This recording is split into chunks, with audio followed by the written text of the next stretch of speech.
नमस्कार दोस्तों, मैं नीतू कारोलिया। वीसीसी के ऑनलाइन लेक्चर में आप सबका स्वागत है। हमने अपने लास्ट लेक्चर में आर्टिकल 21 के बारे में बात की थी। आज के इस वीडियो में हम बात करेंगे राइट अगेंस्ट एक्सप्लॉइटेशन और right to freedom of religion के बारे में। चलिए हम देखते हैं कि इनमें कौन कौन से आर्टिकल्स को शामिल किया गया है। तो आर्टिकल 23 बात करता है ह्यूमन ट्रैफिकिंग और फोर्स लेबर के बारे में। आर्टिकल 24 बात करता है provision of employment of children in factory. वहीं आर्टिकल 25 बात करता है freedom of conscience and free profession practice and propagation of religion के बारे में। आर्टिकल 26 बात करता है freedom to manage religious affairs. वहीं आर्टिकल 27 कहता है कि राज्य किसी भी एक धर्म को प्रमोट करने के लिए आपको टैक्स देने के लिए बाध्य नहीं कर सकता।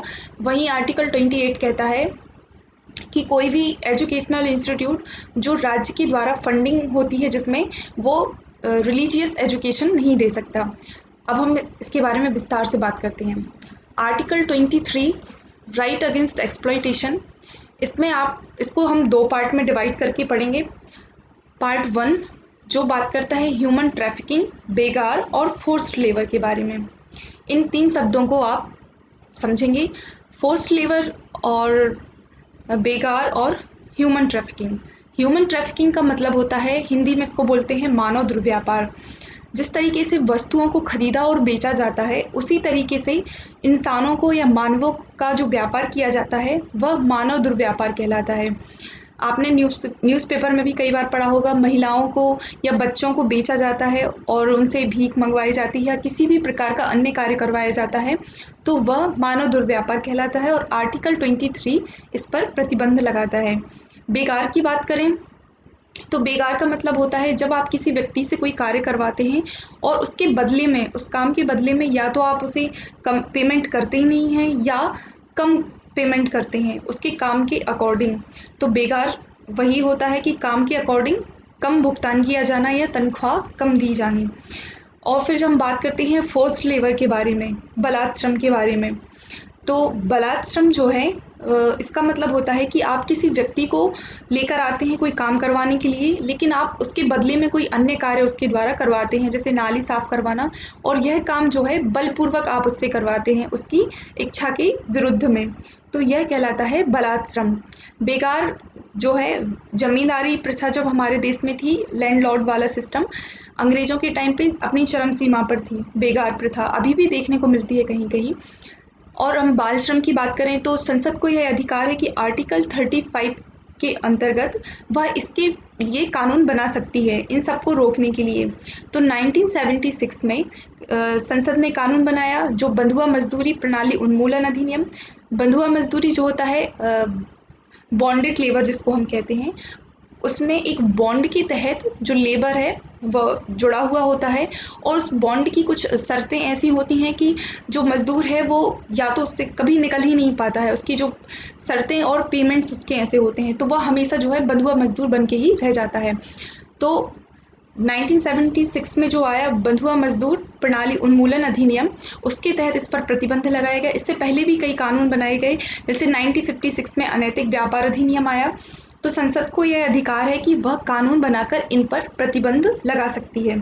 जब आप इसके सेकंड पॉइंट को देखेंगे तो इसमें कहा गया है कि स्टेट यदि चाहे तो आप पर बेगार और जो बलात् श्रम फोर्स्ड लेबर है वह लगा सकती है।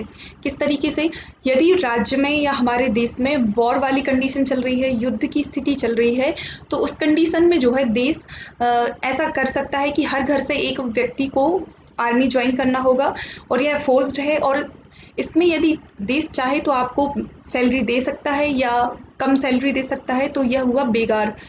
तो राज्य को यह अधिकार है कि वह ऐसी कोई कंडीशन में आपको फोर्स कर सकती है कि आप आर्मी ज्वाइन करें। तो आर्टिकल 23 में मानव दुर्व्यापार, बेगार और बलात् श्रम पर प्रतिबंध लगाया गया है। फिर हम बात करते हैं आर्टिकल 24 के बारे में, जो कहता है कि ऐसे बच्चे जिनकी एज जो है 14 ईयर से कम है। Prohibition of employment of children in factories, no child below the age of 14 years shall be employed to work in any factory or mine।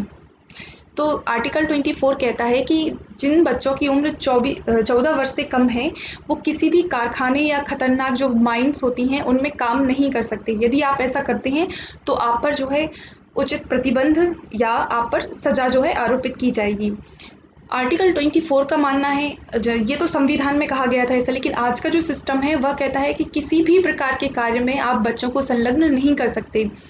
ऐसे कोई काम जिनसे उन पर कोई प्रतिकूल प्रभाव पड़े या उनके मानसिक विकास पर प्रभाव पड़े, जैसे बीड़ी सिगरेट उद्योग, तो इनमें या किसी अन्य प्रकार के उद्योग में भी आप बच्चों को संलग्न नहीं कर सकते। यदि आप ऐसा करते हैं तो आप पर उचित प्रतिबंध लगाया जाएगा। और इसके लिए कुछ कानून भी बनाए गए, जैसे बाल श्रम निषेध नियमन अधिनियम जो था 1986 में आया, बाल श्रम निषेध एवं नियमन अधिनियम।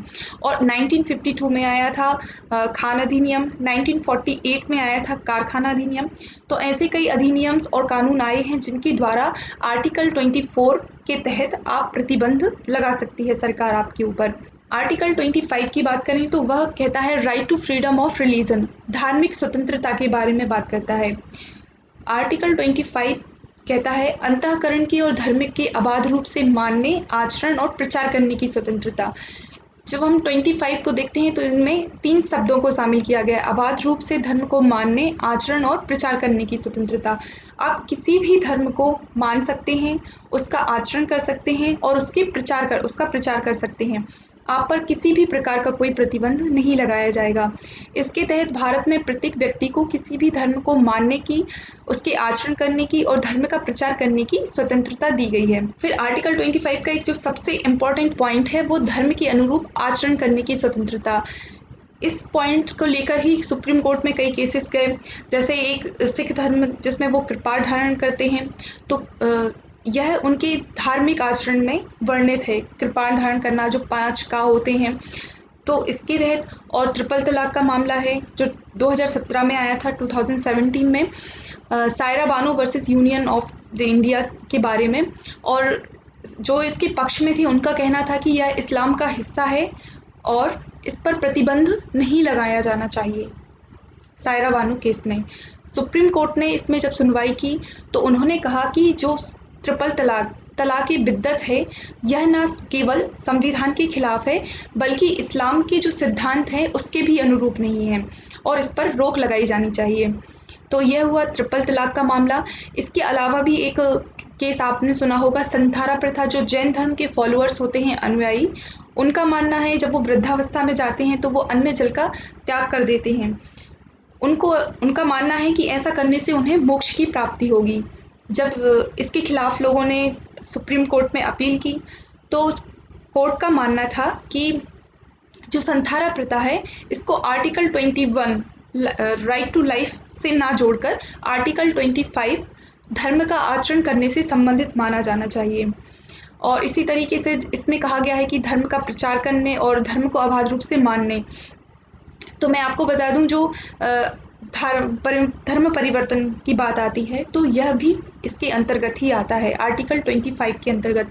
आप किसी भी धर्म को मान सकते हैं, किसी भी धर्म में परिवर्तन कर सकते हैं, लेकिन धर्म परिवर्तन बिना दबाव के या लालच और लोभ के होना चाहिए। मतलब आप पर दबाव नहीं बनाया गया हो धर्म परिवर्तन के लिए तो आप ऐसा कर सकते हैं। यदि आपने किसी दबाव के अंतर्गत धर्म परिवर्तन किया है तो वह वैध नहीं है, ऐसा आर्टिकल 25 में बताया गया है। जब हम आर्टिकल 26 की बात करते हैं तो वह कहता है freedom to manage religious affairs. मतलब आप जिस धर्म को मानते हैं उस धर्म से संबंधित संस्थाओं की स्थापना, उसका प्रबंध आप कर सकते हैं। आप पर कोई ये सब करने के लिए आप पर प्रतिबंध नहीं लगाया जाएगा। तो इसके अंतर्गत कहा गया है कि to establish and maintain institution for religious and charitable purpose, धार्मिक कार्यों के प्रबंध की जो संस्थाएं हैं उनकी स्थापना करना, उनका पोषण करना, to manage its own affair in matter of religion, to own and acquire movable and immovable property, to administer such property in accordings with law. आप किसी भी संस्था की स्थापना, जैसे आप हिंदू धर्म को मानते हैं तो आप मंदिरों की स्थापना कर सकते हैं, धर्मशालाओं की, उनकी स्थापना करना, उनका पोषण करना, उनका प्रबंध करना। लेकिन ये सब आप करेंगे कानून की जो प्रक्रिया है उसके अंतर्गत, प्रशासन के अनुसार ही आप करेंगे। तो आपको यह जो अधिकार दिया गया है आर्टिकल 26 के अंतर्गत। फिर हम बात करते हैं आर्टिकल 27 की। आर्टिकल 27 कहता है कि कोई भी एक धर्म की अभिवृद्धि के लिए राज्य सरकार आपको टैक्स देने के लिए बाध्य नहीं कर सकती। किसी विशिष्ट धर्म की अभिवृद्धि के लिए करों के संदाय के बारे में स्वतंत्रता। किसी भी व्यक्ति को ऐसे कर देने के लिए बाध्य नहीं किया जाएगा जिनकी आगम किसी विशिष्ट धर्म या धार्मिक संप्रदाय की अभिवृद्धि या पोषण में व्यय करने के लिए किया गया हो। जैसे कोई एक धर्म को प्रमोट करने के लिए राज्य सरकार कोई ऐसा ही कार्य करती है या कोई भी नियम बनाती है और उसमें यदि मतलब बोलना चाहिए कि उसको प्रमोट करने के लिए पैसों की या ज़रूरत होती है, तो राज्य सरकार आपको फोर्स नहीं करेगी कि आप उसमें अपना योगदान दें। आप स्वेच्छा से ऐसा करना चाहें तो कर सकते हैं। ऐसा आर्टिकल 27 में बताया गया है। जब हम आर्टिकल 28 की बात करते हैं तो आर्टिकल 28 कहता है कि किसी भी शिक्षा संस्थाओं में धार्मिक शिक्षा या धार्मिक उपासना में उपस्थित होने के बारे में स्वतंत्रता। राज्य विधि से पूर्णतः पोषित किसी शिक्षा संस्था में धार्मिक शिक्षा नहीं दी जाएगी।